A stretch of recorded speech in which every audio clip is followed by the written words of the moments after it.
ദൈവനാമത്തിന് മഹത്വമുണ്ടാകട്ടെ. നമ്മൾ ഇവിടെ വായിച്ചത് സങ്കീർത്തനങ്ങൾ 147-11 വാക്യമാണ്.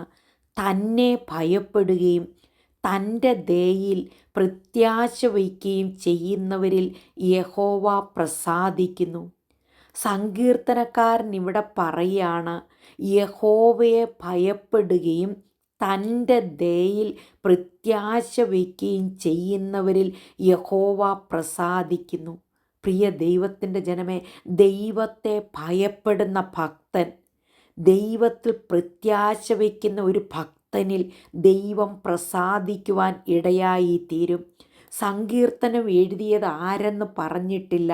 എന്നാൽ സങ്കീർത്തനക്കാരൻ പറയുന്നത് ഇതാണ്: ദൈവത്തെ നാം ഭയപ്പെടണം, ദൈവത്തിൻ്റെ ദയയിൽ പ്രത്യാശ വയ്ക്കണം. എങ്കിൽ മാത്രമേ യഹോവയായ ദൈവം നമ്മിൽ പ്രസാദിക്കുകയുള്ളൂ. പ്രിയ ദൈവത്തിൻ്റെ ജനമേ, നാം ഒരു മരുഭൂമി യാത്രയിലാണ്. നാം മരുഭൂമി യാത്രയിലായിരിക്കുമ്പോൾ ദൈവത്തോട് കൂടെ നടന്ന്, ദൈവത്തിൽ ആശ്രയിച്ച്, ദൈവത്തിൻ്റെ ദയയിൽ പ്രത്യാശ വെച്ച് ആ കർത്താവിനോട് കൂടെ നടക്കുമ്പോൾ ദൈവം നമ്മിൽ പ്രസാദിക്കുവാൻ ഇടയായി തീരും. യഹോവയായ ദൈവം നമ്മിൽ പ്രസാദിക്കണം എങ്കിൽ നാം എന്ത് ചെയ്യണമെന്നാണ് സങ്കീർത്തനക്കാരൻ നമ്മോട് വിളിച്ചു പറയുന്നത്. 2 കാര്യമാണ് സങ്കീർത്തനക്കാരൻ പറയുന്നത്. യഹോവയായ ദൈവത്തെ നാം ഭയപ്പെടണം, യഹോവയായ ദൈവത്തിൻ്റെ ദയയിൽ നാം പ്രത്യാശ വയ്ക്കണം. ആ ദൈവം നമ്മോട് ദയ കാണിച്ചില്ലേ, ആ ദൈവം നമ്മോട് കരുണ കാണിച്ചില്ലേ, എങ്കിൽ നാം ആ ദൈവത്തിൽ പ്രത്യാശ വയ്ക്കുന്നവരായി തീരണം. എബ്രായ ലേഖനം 11 അധ്യായത്തിൽ വിശ്വാസ വീരന്മാരുടെ പട്ടിക എഴുതുമ്പോൾ അതിൻ്റെ 5 വാക്യത്തിലേക്ക് വരുമ്പോൾ ഒരു വ്യക്തിയെക്കുറിച്ച് പറഞ്ഞിരിക്കുകയാണ്.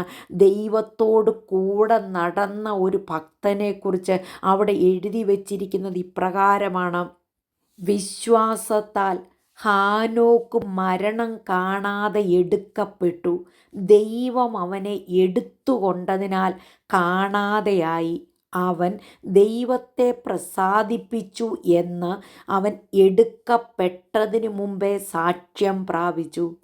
പ്രിയ ദൈവത്തിൻ്റെ ജനമേ, ജീവിത യാത്രയിലായിരിക്കുന്ന നാം ഓരോരുത്തരും നമ്മുടെ മരണത്തിന് മുമ്പേ ദൈവത്തെ പ്രസാദിപ്പിച്ചു എന്ന് സാക്ഷ്യം പ്രാപിക്കുവാൻ ഇടയായി തീർന്നാൽ അതിൽ പരം നമുക്ക് വേറെ ഒന്നും വേണ്ട. ദൈവം നമ്മിൽ പ്രസാദിക്കുന്നു എങ്കിൽ നാം ഹല്ലേലൂയ അനുഗ്രഹിക്കപ്പെട്ടവരാണ്. ഇവിടെ ഹാനോക്ക് ദൈവത്തോട് കൂടെ നടന്ന ഒരു വ്യക്തിയായിരുന്നു. താൻ ദൈവം തന്നെ എടുത്തുകൊണ്ടതിനാൽ അവനെ കാണാതെയായി എന്നെഴുതിയിരിക്കുന്നു. എന്നാൽ അവിടെ പറഞ്ഞിരിക്കുകയാണ്, അവൻ ദൈവത്തെ പ്രസാദിപ്പിച്ചു എന്ന് അവൻ എടുക്കപ്പെട്ടതിന് മുമ്പേ സാക്ഷ്യം പ്രാപിച്ചു. അവൻ സാക്ഷ്യമുള്ളവനായിരുന്നു, ദൈവം അവനിൽ പ്രസാദിച്ച വ്യക്തിയായിരുന്നു. പ്രിയ ദൈവത്തിൻ്റെ ജനമേ, മരുഭൂമി യാത്രയിൽ നാം ആയിരിക്കുമ്പോൾ ദൈവത്തെ ഭയപ്പെട്ട് അവൻ്റെ വഴികളിലൂടെ നാം നടക്കുവാൻ ഇടയായി തീർന്നാൽ ആ ദൈവം നമ്മിൽ പ്രസാദിക്കുവാൻ ഇടയായി തീരും. 149 സങ്കീർത്തനത്തിലേക്ക് നാം വരുമ്പോൾ അതിൻ്റെ 4 വാക്യത്തിൽ പറയാണ്, യഹോവ തൻ്റെ ജനത്തിൽ പ്രസാദിക്കുന്നു, താഴ്മയുള്ളവരെ അവൻ രക്ഷ കൊണ്ട് അലങ്കരിക്കും. പ്രിയ ദൈവത്തിൻ്റെ ജനമേ, തൻ്റെ ജനത്തിൽ പ്രസാദിക്കുന്ന ഒരു ദൈവത്തെക്കുറിച്ച് സങ്കീർത്തനക്കാരൻ പറഞ്ഞിരിക്കുകയാണ്. ദൈവം നമ്മുടെ പിതാവാണ്. ആ മക്കൾ എന്ന പദവിയിലേക്ക് ദൈവം നമ്മെ കൊണ്ടുവന്നിരിക്കുമ്പോൾ ആ അപ്പൻ്റെ ഇഷ്ടമനുസരിച്ച് ആ അപ്പൻ്റെ ആ വഴികളിലൂടെ നടന്ന് ആ ദയയിൽ പ്രത്യാശ വെച്ച് അവൻ്റെ ഇഷ്ടമനുസരിച്ച് നാം നടക്കുമ്പോൾ നമ്മിൽ ദൈവം പ്രസാദിക്കുവാനായിട്ട് ഇടയായി തീരും. നാം അവൻ്റെ വഴിയിലൂടെ നാം നടക്കണം, അവൻ്റെ കൂടെ നാം നടക്കണം. ഹാനോക്ക് ദൈവത്തോട് കൂടെ നടന്നതുപോലെ 2 പേർ ഒരുമിച്ച് നടക്കുമ്പോഴാണ് കൂടെ നടക്കുക എന്ന് പറയുന്നത്. കൂടെ നടക്കുമ്പോൾ നാം ആ കൂടെ നടക്കുന്നവരുടെ ഇഷ്ടം മനസ്സിലാക്കും. ആ കൂടെ നടക്കുന്നവരുടെ വാക്ക് നാം പാലിക്കും. അവർ പറയുന്നത് നാം കേൾക്കുവാൻ ഇടയായിത്തീരും. യഹോവയായ ദൈവം നമ്മുടെ പിതാവാണ്, നമ്മുടെ സൃഷ്ടികർത്താവാണ്, നമ്മെ മെനഞ്ഞവനാണ്, ഈ നിമിഷം വരെയും നമ്മെ നിർത്തിയവനാണ്. ആ കർത്താവിൻ്റെ ഇഷ്ടം നാം അനുസരിക്കുമ്പോൾ, ആ കർത്താവിൻ്റെ ദയയിൽ നാം പ്രത്യാശിക്കുമ്പോൾ, അവനെ ഭയപ്പെട്ടവൻ്റെ വഴികളിലൂടെ നടക്കുമ്പോൾ, അങ്ങനെയുള്ളവരിൽ ദൈവം പ്രസാദിക്കുവാൻ ഇടയായിത്തീരും. സങ്കീർത്തനക്കാരൻ ഇങ്ങനെയാണ് പറയുന്നത്. 33-ാം സങ്കീർത്തനം അതിൻ്റെ 18-ാം വാക്യത്തിൽ പറയുന്നു, യഹോവയുടെ ദൃഷ്ടി തൻ്റെ ഭക്തന്മാരുടെ മേലും തൻ്റെ ദയയ്ക്കായി പ്രത്യാശിക്കുന്നവരുടെ മേലും ഇരിക്കുന്നു.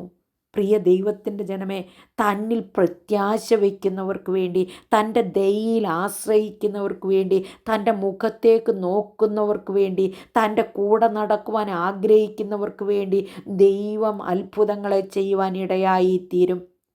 ദൈവത്തിൻ്റെ വഴികളിൽ ആര് നടക്കുവാൻ ആഗ്രഹിക്കുന്നുവോ, ദൈവത്തിൻ്റെ പാതയെ പിന്തുടരുവാൻ ആരാഗ്രഹിക്കുന്നുവോ, ദൈവം മുഖത്തേക്ക് നോക്കുവാൻ ആരാഗ്രഹിക്കുന്നുവോ, അവർക്ക് വേണ്ടി അത്ഭുതങ്ങളെ ചെയ്ത് അവർക്ക് വേണ്ടി അത്ഭുതങ്ങളിൽ വഴി നടത്തുന്ന ഒരു ദൈവത്തെയാണ് നമുക്കിവിടെ കാണുവാനായിട്ട് കഴിയുന്നത്. മലാക്കി പ്രവചനത്തിലേക്ക് നാം കടന്നു വരുമ്പോൾ 3-ാം അധ്യായത്തിൽ നാം വായിക്കുന്നത് ഇങ്ങനെയാണ്. മലാക്കി പ്രവാചകൻ പറയുകയാണ്, യഹോവ ഭക്തന്മാർ അന്ന് തമ്മിൽ തമ്മിൽ സംസാരിച്ചു, യഹോവ ശ്രദ്ധ വെച്ച് കേട്ടു. പ്രിയ ദൈവത്തിൻ്റെ ജനമേ, നമ്മുടെ പ്രാർത്ഥന കേൾക്കുന്ന ഒരു ദൈവം, നാം പറയുന്ന കാര്യങ്ങൾ ശ്രദ്ധിച്ച് കേൾക്കുന്ന ഒരു ദൈവം ഇന്നും ജീവിക്കുന്നു. നമ്മുടെ പ്രാർത്ഥന കേട്ട് അവൻ മറുപടി തരുന്ന ദൈവമാണ്. ആ ദൈവത്തെ പ്രസാദിപ്പിച്ച് നാം ജീവിക്കുമ്പോൾ, ആ ദൈവത്തിൻ്റെ കാര്യങ്ങളിൽ നാം ഇടപെടുമ്പോൾ, അങ്ങ് ഏൽപ്പിച്ചിരിക്കുന്ന ശുശ്രൂഷകൾ നാം ചെയ്യുമ്പോൾ നമ്മിൽ ദൈവം പ്രസാദിക്കുവാൻ ഇടയായിത്തീരും. എബ്രായ ലേഖനം ഹല്ലേലൂയ 13-ാം അധ്യായം അതിൻ്റെ 16-ാം വാക്യത്തിൽ പറയുകയാണ്, നന്മ ചെയ്യുവാനും കൂട്ടായ്മ കാണിപ്പാനും മറക്കരുത്, ഈ വക യാഗത്തിലല്ലോ ദൈവം പ്രസാദിക്കുന്നത്. നന്മ ചെയ്യുന്നവരായിത്തീരണം, ദൈവത്തെ പ്രസാദിപ്പിക്കുന്നവരായിത്തീരണം, കൂട്ടായ്മ കാണിക്കുന്നവരായിത്തീരണം. ഇതൊന്നും ചെയ്യുവാൻ നാം മറക്കരുത്. കർത്താവ് പറയാണ്, ഈ വക യാഗത്തിലല്ലോ ദൈവം പ്രസാദിക്കുന്നത്.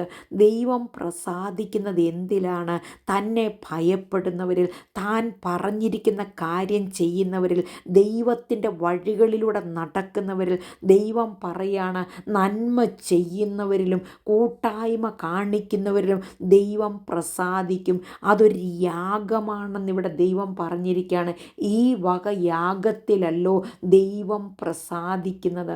സ്തോത്രമെന്ന യാഗം അർപ്പിക്കുന്നവർ ദൈവത്തെ മഹത്വപ്പെടുത്തുന്നു എന്ന് നാം ദൈവത്തിൻ്റെ വചനത്തിൽ വായിക്കുന്നു. പ്രിയ ദൈവത്തിൻ്റെ ജനമേ, ദൈവത്തിൽ ആശ്രയിച്ച് ദൈവത്തിൻ്റെ ദയയിൽ പ്രത്യാശ വെച്ചുകൊണ്ട് ഈ മരുഭൂമി യാത്ര നാം ജീവിക്കുവാൻ ഹല്ലേലൂയ ഓടുവാൻ തയ്യാറാണെങ്കിൽ അവരോട് കൂടെ ദൈവം കൂടെ നടന്ന് അവരിൽ പ്രസാദിച്ച് കർത്താവിൻ്റെ ഹിതപ്രകാരം നാം മുന്നോട്ട് ജീവിക്കുമ്പോൾ നമ്മിൽ ദൈവം പ്രസാദിക്കുവാൻ ഇടയായിത്തീരും. ദൈവത്തിൻ്റെ വചനത്തിൽ നാം ആശ്രയിക്കുന്നവരായിത്തീരണം. നാം കൂട്ടായ്മ കാണിക്കുന്നവരായിത്തീരണം. മറ്റുള്ളവരെ നാം സ്നേഹിക്കുന്നവരായിത്തീരണം. മറ്റുള്ളവർക്ക് നാം നന്മ ചെയ്യുന്നവരായിത്തീരണം. നമ്മുടെ പ്രവൃത്തികളെ നോക്കുന്ന ഒരു ദൈവമുണ്ട്. നമ്മുടെ വഴികളെ കാണുന്ന ഒരു ദൈവമുണ്ട്. ദൈവം സ്വർഗത്തിൽ നിന്ന് നമ്മെ ഓരോരുത്തരെയും നോക്കിക്കൊണ്ടിരിക്കുകയാണ്. നാം ചെയ്യുന്ന ഓരോ കാര്യങ്ങളും, നാം പ്രവർത്തിക്കുന്ന ഓരോ വിധങ്ങളും ദൈവം നോക്കിക്കൊണ്ടിരിക്കുകയാണ്. ഹാനോക്ക് ദൈവത്തോട് കൂടെ നടന്ന ഒരു വ്യക്തിയായിരുന്നു. ഹാനോക്ക് ദൈവഹിതപ്രകാരം ദൈവത്തോട് കൂടെ നടന്നു. ആ ഹാനോക്കിൻ്റെ വഴികളിലെല്ലാം ദൈവത്തിൻ്റെ സാന്നിധ്യമുണ്ടായിരുന്നു. ദൈവത്തെ പ്രസാദിപ്പിക്കുവാൻ ഹാനോക്കിന് ഇടയായി തീർന്നു. പ്രിയ ദൈവത്തിൻ്റെ ജനമേ, ദൈവത്തെ നാം പ്രസാദിപ്പിക്കുന്നവരായി തീരണം. ആവർത്തന പുസ്തകത്തിലേക്ക് നാം കടന്നു വരുമ്പോൾ 10-ാം അധ്യായം അതിൻ്റെ 12-13 വാക്യങ്ങളിൽ പറയാണ്, ആകയാൽ ഇസ്രായേലേ, നിന്റെ ദൈവമായ യഹോവയെ ഭയപ്പെടുകയും അവൻ്റെ എല്ലാ വഴികളിൽ നടക്കുകയും അവനെ സ്നേഹിക്കുകയും നിന്റെ ദൈവമായ യഹോവയെ പൂർണ്ണ ഹൃദയത്തോടും പൂർണ്ണ മനസ്സോടും കൂടെ സേവിക്കുകയും ഞാൻ ഇന്ന് നിന്നോട് ആജ്ഞാപിക്കുന്ന യഹോവയുടെ കൽപ്പനകളും ചട്ടങ്ങളും നിന്റെ നന്മയ്ക്കായി പ്രമാണിക്കുകയും വേണം എന്നല്ലാതെ നിന്റെ ദൈവമായ യഹോവ നിന്നോട് ചോദിക്കുന്നത് എന്ത്? ദൈവം നമ്മോട് ചോദിക്കുന്നത് ഇത് മാത്രമേ ഉള്ളൂ. ദൈവത്തെ നാം അനുസരിക്കണം. പൂർണ്ണ ഹൃദയത്തോടെ പൂർണ്ണ മനസ്സോടെ ദൈവത്തെ നാം സേവിക്കണം. ആ കർത്താവിനെ നാം ഭയപ്പെടണം. അവൻ്റെ വഴികളിൽ നടക്കണം.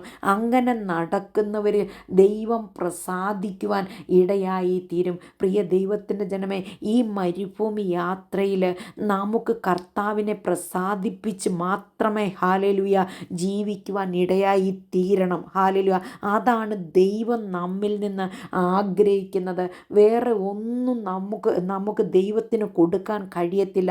നമ്മുടെ പ്രവൃത്തികൾ, നമ്മുടെ നടപ്പ്, നമ്മുടെ ചിന്ത, അതെല്ലാം ദൈവഹിതപ്രകാരമുള്ളത് മാത്രമായി തീരണം.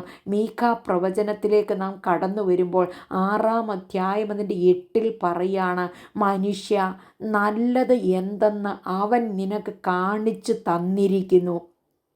ന്യായം പ്രവർത്തിപ്പാനും ദയാ തൽപരനായിരിക്കാനും നിന്റെ ദൈവത്തിൻ്റെ സന്നിധിയിൽ താഴ്മയോടെ നടപ്പാനുമല്ലാതെ എന്താകുന്നു യഹോവ നിന്നോട് ചോദിക്കുന്നത്? ദൈവം നമ്മോട് ചോദിക്കുന്നത് ഇത് മാത്രമേ ഉള്ളൂ. നല്ലത് നാം പ്രവർത്തിക്കണം, ദൈവത്തെ ഭയപ്പെടണം, യഹോവയുടെ കൽപ്പന അനുസരിക്കണം, ദയാ തൽപരരായിരിക്കണം, മറ്റുള്ളവരെ ബഹുമാനിക്കണം, കൂട്ടായ്മ കാണിക്കണം. അതെല്ലാമാണ് ദൈവം ആഗ്രഹിക്കുന്നത്. വേറെ ഒന്നും നമ്മിൽ നിന്ന് ദൈവത്തിന് വേണ്ട. യഹോവയെ ഭയപ്പെട്ട് അവൻ്റെ വഴികളിൽ നാം നടക്കുന്നവരായിത്തീരണം. സ്തോത്രം, ഹല്ലേലൂയ. അങ്ങനെയെങ്കിൽ ദൈവം നമ്മിൽ പ്രസാദിക്കുവാൻ ഇടയായിത്തീരും. ദൈവത്തിൽ നാം പ്രത്യാശ വയ്ക്കുന്നവരായിത്തീരണം. ദൈവത്തെ നാം ഭയപ്പെടുന്നവരായിത്തീരണം. അവൻ്റെ ദയയിൽ പ്രത്യാശ വെച്ചുകൊണ്ട് നമുക്ക് വേണ്ടി ഒരു നിത്യത ദൈവം ഒരുക്കുന്നുണ്ട് ആ ബോധ്യത്തോടെ ആ കർത്താവിൽ നാം പ്രത്യാശ വയ്ക്കുകയാണെങ്കിൽ ഹാലേലുയ, അത് നമ്മുടെ നിത്യതയ്ക്ക് ഹാലേലുയ, നാം ആ നിത്യതയിൽ എത്തുവോളം ദൈവത്തോട് കൂടെ നടക്കുവാൻ ഹാലേലുയ നാം ഇടയായി തീർന്നാൽ അതാണ് നമുക്ക് ഏറ്റവും നല്ലത്. പ്രിയ ദൈവത്തിൻ്റെ ജനമേ, മരുഭൂമി യാത്രയിൽ നാം പോകരുത്. നമുക്കൊരു നിത്യതയുണ്ട്. നമുക്ക് വേണ്ടി ദൈവം ഒരു നിത്യത ഒരുക്കുന്നുണ്ട്, ഒരു വാസസ്ഥലം ഒരുക്കുന്നുണ്ട്. ആ കർത്താവ് നമ്മോട് പറഞ്ഞു, ഞാൻ പോയി സ്ഥലം ഒരുക്കിയാൽ ഞാൻ ഇരിക്കുന്ന ഇടത്ത് നിങ്ങളും ഇരിക്കേണ്ടതിന് പിന്നെയും വന്ന് നിങ്ങളെ എൻ്റെ അടുക്കൽ ചേർത്തുകൊള്ളും. നമ്മുടെ പ്രത്യാശ അതാണ്. കർത്താവിനോട് കൂടെ യുഗായുഗം നാം വാഴണം. അതിനുവേണ്ടി നാം ആയിരിക്കുമ്പോൾ ഈ മരുഭൂമി യാത്രയിൽ കഷ്ടങ്ങൾ കണ്ടിട്ട് നാം ഭാരപ്പെട്ടു പോകരുത്. നിത്യതയിൽ നാം എത്തുവോളം കർത്താവിൻ്റെ കൂടെ നടക്കുവാൻ ദൈവം നമ്മെ എല്ലാവരെയും സഹായിക്കട്ടെ. ഇവിടെ സങ്കീർത്തനക്കാരൻ പറയുന്നത് ഇതാണ്, തന്നെ ഭയപ്പെടുകയും തൻ്റെ ദയയിൽ പ്രത്യാശ വയ്ക്കുകയും ചെയ്യുന്നവരിൽ യഹോവ പ്രസാദിക്കുന്നു. ദൈവം നമ്മിൽ പ്രസാദിക്കുവാൻ ഇടയായി തീരട്ടെ. പ്രിയ ദൈവത്തിൻ്റെ ജനമേ, ആ ദൈവത്തിൻ്റെ സന്നിധിയെ നമ്മെ തന്നെ നമുക്ക് താഴ്ത്തി സമർപ്പിക്കാം. കർത്താവിന് വേണ്ടി ജീവിക്കാം. കർത്താവിനെ പ്രസാദിപ്പിക്കുന്നവരായി നാം നടക്കാം. അതിനായിട്ട് കർത്താവ് നമ്മെ എല്ലാവരെയും ഇടയാക്കട്ടെ. ഈ വചനങ്ങളാൽ ദൈവം നമ്മെ അനുഗ്രഹിക്കട്ടെ. നമുക്കൊരു വാക്ക് പ്രാർത്ഥിക്കാം. പരിശുദ്ധ ദൈവമേ, സ്വർഗീയനായ നല്ല പിതാവേ, കേൾപ്പിച്ച അനുഗ്രഹിക്കപ്പെട്ട വചനത്തിനായി സ്തോത്രം. ഈ വചനം കേൾക്കുന്ന മക്കളെ അനുഗ്രഹിക്കണമേ എന്ന് പ്രാർത്ഥിക്കുന്നു. തിരുനാമം ഉയരണം. പ്രാർത്ഥന കേട്ടതിനാൽ സ്തോത്രം. സകല യേശുപ്പച്ചൻ്റെ ധന്യമുള്ള നാമത്തിൽ തന്നെ. ആമേൻ. God bless you all.